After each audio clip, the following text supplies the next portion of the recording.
The Indian economy will continue to, be one of the fastest growing economies. If you don't want to do a deal on agriculture, you better leave WTO. Don't join us. You allow the rest of the world to do it. If these negotiations continue to take place and we eventually come up with an agreement which has mutual benefit for both countries, I see no reason why we should be not the ones to walk away. But when you negotiate with a bully like him, you have to come up with an alternative, bigger ask for you. Hello and welcome to Tracking Trump on Decoder. I'm Nidhi Razdan. Indian exporters have begun to feel the pain of Donald Trump's tariffs even before they formally kick in. That is because American buyers of whatever they are exporting, particularly textiles and leather, footwear, jewellery like diamonds, they're all recalibrating now and cancelling orders or looking at getting their products from elsewhere. But the impact of these tariffs is obviously not just economic. It has had huge geopolitical ramifications as well. You have, of course, India-US ties, which are currently in a free fall at the moment. But at the same time, the Americans have been re-engaging with Pakistan in a way that we haven't seen for so many years. There is obviously going to be repercussions for that in this region. Prime Minister Modi is going to be traveling to China at the end of the month for the SCO summit. It's the first time he's going to China in 7 years, and that is significant. And significantly also, at the end of this week, actually on the 15th of August, President Trump and President Vladimir Putin of Russia will be meeting in Alaska, a meeting that Delhi is watching very closely because they're hoping that any kind of a deal that is struck on Ukraine could possibly lead to a reversal of Trump's penalties on India, penalties that he imposed for India buying Russian oil. Here to try and make sense of all these various developments, with us today, we have first Mr. Shyam, Saran, the former Foreign Secretary of India and someone who has looked and really been there at a time when India-US ties grew exponentially, particularly with the India-US nuclear deal, and now today find themselves at a crossroads. Thank you very much, Ambassador Saran, for joining us. I wanted to begin by asking you actually about a piece that you recently wrote about how India should deal with someone like Donald Trump. And you said that even if there is short-term pain, India should stand up to Trump because if you don't stand up to bullies, ultimately they'll keep coming back at you. If you could elaborate a bit on that. Well, I certainly wrote this from very long experience dealing with our relations with several countries. And I think it would be fair to say that India has done well for itself by having a fairly clear idea of what our interests are and being able to consistently hold to those interests. And I pointed out that since independence, irrespective of the kind of governments that we have had in India, if you see there is a certain consistency that every government, no matter what its political persuasion, where India's interests have been involved, and it may have involved, standing all alone, in fact, being a lone warrior in a sense, India has not hesitated to do that.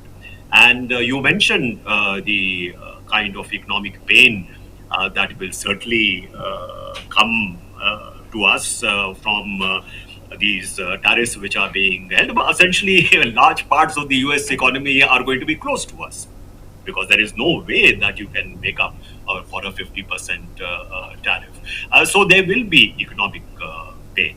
But I think despite the economic pain being there, I think it would be fair to say that, this is more of a domestic oriented economy. Our exposure to the global economy is relatively less than compared to others. So even though if there may be short-term disruptions, I have very little doubt that the Indian economy will continue to, be one of the fastest growing economies. A few percentage points less may be going forward, but I think most of the drivers of India's economic growth essentially are still domestic. So but when you say that, so when you say that India should therefore stand up, to Trump's threats of tariffs, how exactly should Delhi do that? Should we still negotiate a trade deal with the United States, or do you think we should walk away from it and look at free trade agreements with other countries? Or do you think we should continue these negotiations but keep So, our red lines on agriculture and dairy intact? yes. So as I said, that in the article also I said that maybe their negotiating process is still on. Although Trump also said in one of the press conferences that I have not decided whether we should continue with these trade negotiations. But my understanding is that perhaps those negotiations are still ongoing. So we should not be the ones to walk away from these negotiations. Secondly, there are other parts of the relationship which are also very important. For example, we have very strong intelligence cooperation between the two countries. We have a very strong defense hardware relationship, but also in terms of a lot of exercises that take place between India and the US.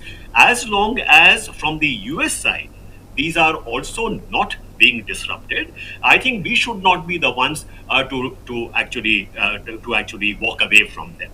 So keep whatever relationship we have, and which the US is not adversely affecting. And if these negotiations continue to take place and we eventually come up with an agreement which has mutual benefit for both countries, I see no reason why we should be not the ones to walk away. In your view, what do you think has been the trigger for this, extraordinary deterioration, in a sense, of the US-India relationship in the last few weeks? There's a lot of speculation that Mr. Trump was not happy that India kept publicly contradicting him about, ensuring a ceasefire between India and Pakistan, that he wasn't thanked for it. And in fact, India completely denied it, while Pakistan said, we're going to nominate you for the Nobel Peace Prize. Is that what you think has triggered what seems to be a very personal sort of attack on India? Exactly right. I think the most important thing for Trump, as we have seen, is whether or not people are ready to massage his ego. Even with the US business leaders, you see them making their way to the White House and giving him what he wants. Like almost like going to Trump as a supplicant and receive favors from him. So this personal aspect has become very important. And his whole belief that personal diplomacy is something which will deliver, making America great again. So I think the personal element certainly is much more important today in the relationship than it has been in the past with other American leaders. So do you think it would have made a difference if Mr. Modi had picked up the phone and spoken to Mr. Trump, again, as some analysts seem to suggest, and maybe use some diplomatic language about the ceasefire while not giving him credit for it, but perhaps saying that, well, thank you for bringing Pakistan to the talking table, or something like that? Do you think that would have made a difference? I don't know whether it would have made a difference. Because it's very difficult to say, what would make a difference as far as President That's true. Trump is concerned. I think part of the reason why there was a certain kind of a caution on the part of India, for example, Trump did invite Prime Minister Modi to visit Washington after he came back from the G7 summit. But it was also known that, the Pakistani General Field Marshal was also going to be in Washington. And there may have been some sense of caution that, there is not a stage kind of a TV, event where the two leaders, from Pakistan and India brought together. That would have been extremely, embarrassing to the Indian side. Maybe that was not something that we should have been so worried about. But I do think that given President Trump's, recent sort of TV shows that he has choreographed at the White House, that is something which could have happened. So I do think that there was a reason for that caution. A long conversation, I believe, took place between It did. President Trump and Prime Minister Modi. Saudi. Now, I am not privy to what happened in that conversation, whether something was said in that conversation which made Trump angry. One would not know unless that transcript of a conversation is made available. But obviously, that conversation did not assuage, Trump. Sense of dissatisfaction how things were going, because there's a whole image of being a peacemaker, like what he's doing right now, for example, going and meeting Putin in Alaska. I mean, actually inviting Putin to visit the United States. So these are rather odd kind of diplomatic initiatives being taken. Therefore, for India to be cautious in its relationship with the United States during this particular phase, I think is a good policy. Can I ask you though, the fact that the Americans are now re-engaging with Pakistan so aggressively, some say, I mean, who would have thought a year ago that this would even be possible? But you've had the Pakistani army chief now in Washington twice in the last couple of months, very high profile visits, very glowing language with which the Americans now speak of Pakistani so-called cooperation on the counterterrorism front. How do you think this also will impact the India-US relationship, and especially in the aftermath of Pahalgam? It will impact because there is no doubt that you see a shift in the relationship between US and Pakistan, a shift which has major implications for India. For example, look at the kind of language which this Field Marshal has used in his recent visit, the second visit he made to Florida. It's a kind of a triumphalism, it's a kind of bravado, and this is an individual who is somewhat intemperate in his behavior.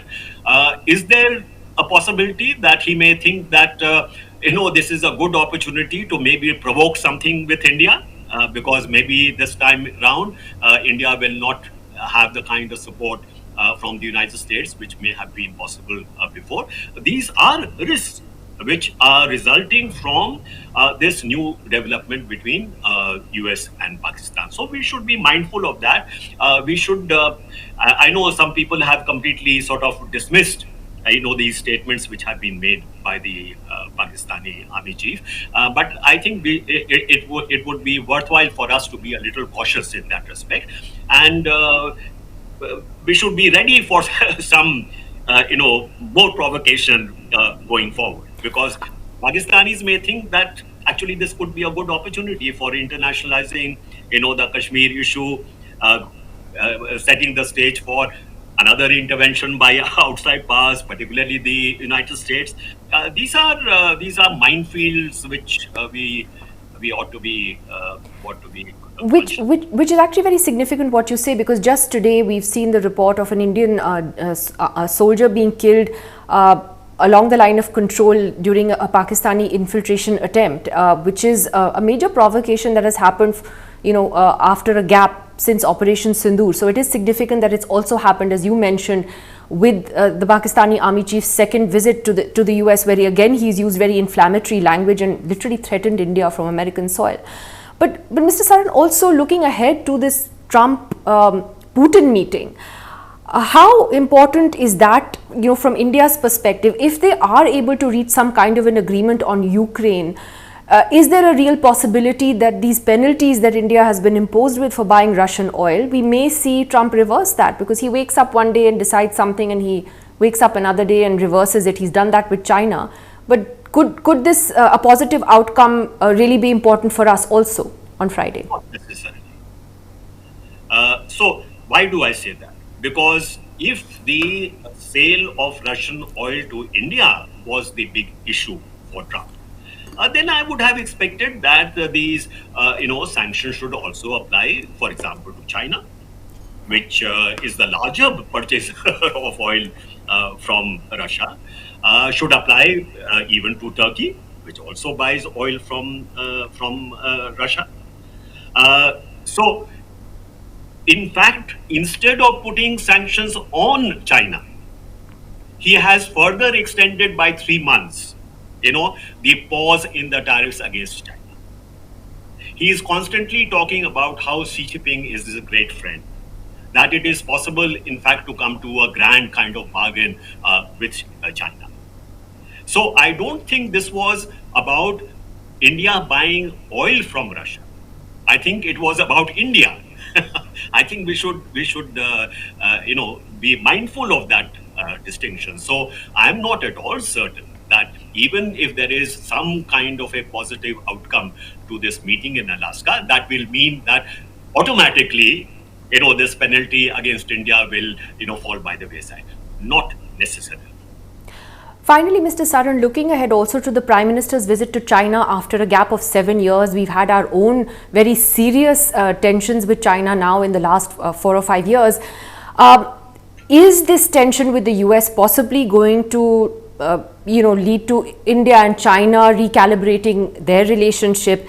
But also, would you advise caution for New Delhi, in dealing with Beijing? Because we know that they're not exactly the most trustworthy neighbor. So we should always be cautious in dealing with China. But that does not exclude, improving the relationship between the two countries if opportunities for that improvement exist. And by the way, the improvement in India-China relations predates, this snafu with the United States of America. In any case, I would say that our participation, for example, in the BRICS, our participation in the SCO, our trying to, improve our relationship with all major powers, and China included. I think this is in India's interest. But I would certainly say that given the history of India-China relations, it always pays to be somewhat cautious in taking this relationship forward. One final question, Mr. Sar, which is that in all of this mess with the US at the moment, how much would you say is also a failure of Indian diplomacy? And the reason I ask this is that have we, in a sense, also got carried away? You had the, whole Ab Ki Baar Trump Sarkar moment. We all assumed that Trump was going to be a great friend to India because the first term was benign for us and therefore the second would be the same. So is there a lesson here for our diplomats and political leaders as well?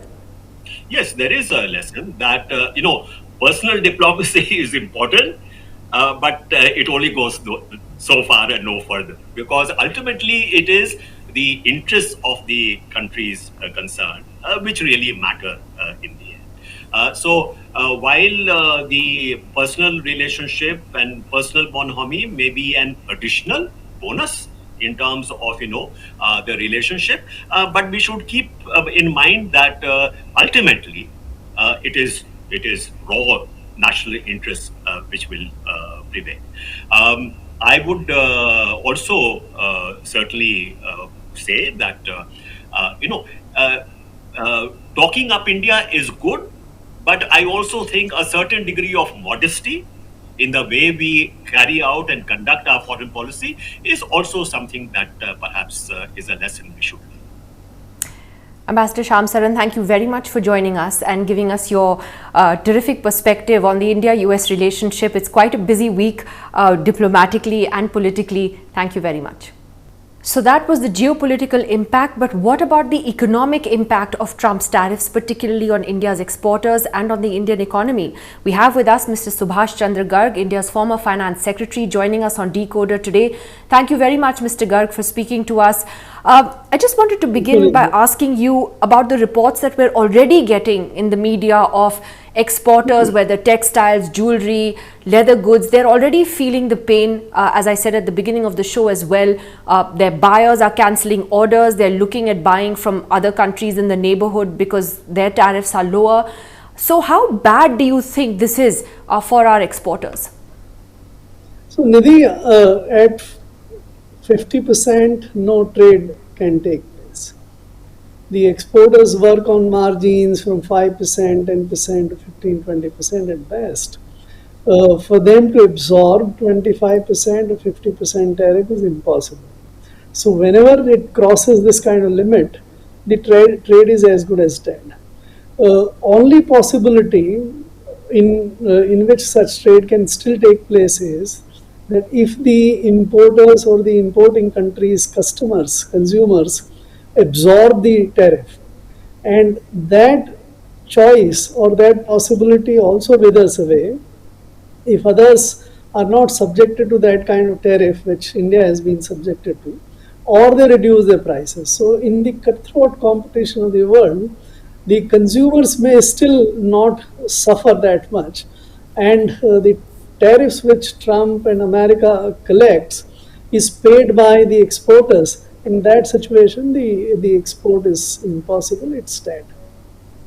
And do you agree with the assessment that some experts have already made that this could actually knock off India's GDP by 2%, that we are looking at possibly more jobless growth as a result of this? People will lose jobs if there is no demand for our products, and therefore we're looking at something that could seriously impact our growth. See, this I think is more nuanced and more sort of uncertain at this moment. How long these tariffs will last? Will we be able to have some resolution or not? We don't know. 40, $45 billion of exports, if they are affected completely, let us say there is a zero export against this 40, $45 billion who impacted in exports, that's only about 0.1% of India's GDP, so to say. And if you are able to sort of sell that good in the domestic market or to other countries, your losses may not be that much in that case. So this is not certain to my mind to say that whether it will be 0.1% or 0.5% or even larger than that. That is not clear at this moment. What India should do it, that in case it doesn't wish to sort of have a deal with the Americans, because the terms which they have set is something on which India can't have the deal, then it should find the alternative markets and all. What we are seeing. Are you suggesting trade agreements with other countries instead, like with the UK that we've already done? Of course, that is the way. We should do two things definitely. One, we should have the agreements, trade agreements with EU and Canada on one side, and second, we should learn to do business with China. That is what can, in case, I am not recommending that India should not pursue a deal with America. I think a deal with America can be structured with our offensive interests defined very well. But if that is not the course, and if we are not open to sort of open up the agricultural trade especially, I don't personally see any reason for not opening that up. But if we don't want to do that, and the American markets are lost for us, then we need to do these two things, to do trade deals with others like you, and learn to do business with China. I want to quote from a recent piece that you actually wrote, and let me just quote from this. You said, "Let us not blame Trump entirely for the failure of trade talks. The bankruptcy of our negotiators and our unimaginative and inflexible insistence on agriculture red lines are equally responsible for the result," which you have alluded to as well in your previous response. Can you elaborate on this? Politically, as you know, agriculture is a very sensitive issue. So is there any government that can afford to open up agriculture without political consequences? See, this is a bit bizarre. We had much sort of weirder ideas about protecting agriculture when we were doing the WTO deals, agreement on agriculture. There was a situation where Indians were told in 1994, 95, 96 that if you don't want to do a deal on agriculture, you better leave WTO. Don't join us. We'll allow the rest of the world to do it. So what we were afflicted by at that time, that we see enormous amount of pain to our farmers, fishermen, and animal herders and all. That is exactly what we are seeing today. If you analyze very carefully the three red lines, let me quote them. So these three red lines, that the GM soybean oil. GM soybean oil is not going to affect it if we allow the GM soybean oil to come to affect our farmers at all. we are hugely deficient in edible oil. We import a whole lot of edible oil from the rest of the world. Our domestic production is very well taken care, and the farmers will continue to get that price. This is not being allowed for the reason that some people believe that the GM soybean oil may cause cancer or may affect the health adversely. There is no proven record. Indians living in America eat that oil very much. And even if you feel that some people may be sensitive, you can put the warnings or labels on the bottles or the jugs. So, in other words, are you saying that this could provide an opportunity for India to walk back from some of its more protectionist tendencies, even in sectors like agriculture? In a way, this is a chance for us to reform.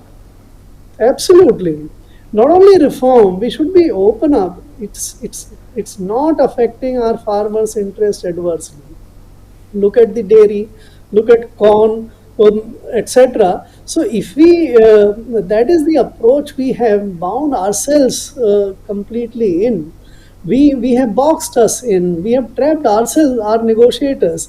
If they don't have flexibility, and the other side wants that these should be opened up to us. Alternatively, we could have asked for some offensive interest, which we are not asking, and that is why I say that while Trump's aggressiveness and very very difficult ask is also responsible for the trade talks between India and America to fall, we are also equally responsible.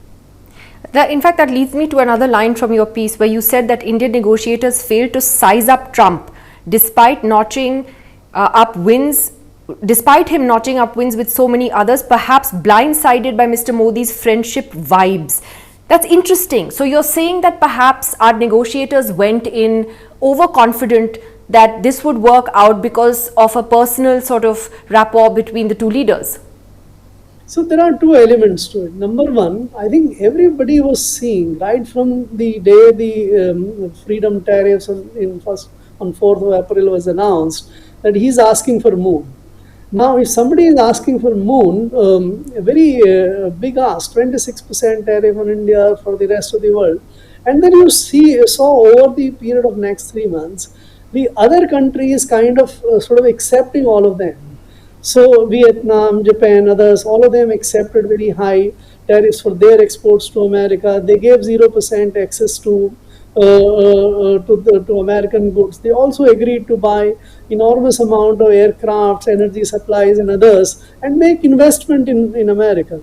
Now, if everyone else in the world was agreeing to grant these kind of concessions to Trump, our failure to have a deal without giving any one of these things, only because Mr. Modi and Mr. Trump had very friendly hugs and vibes.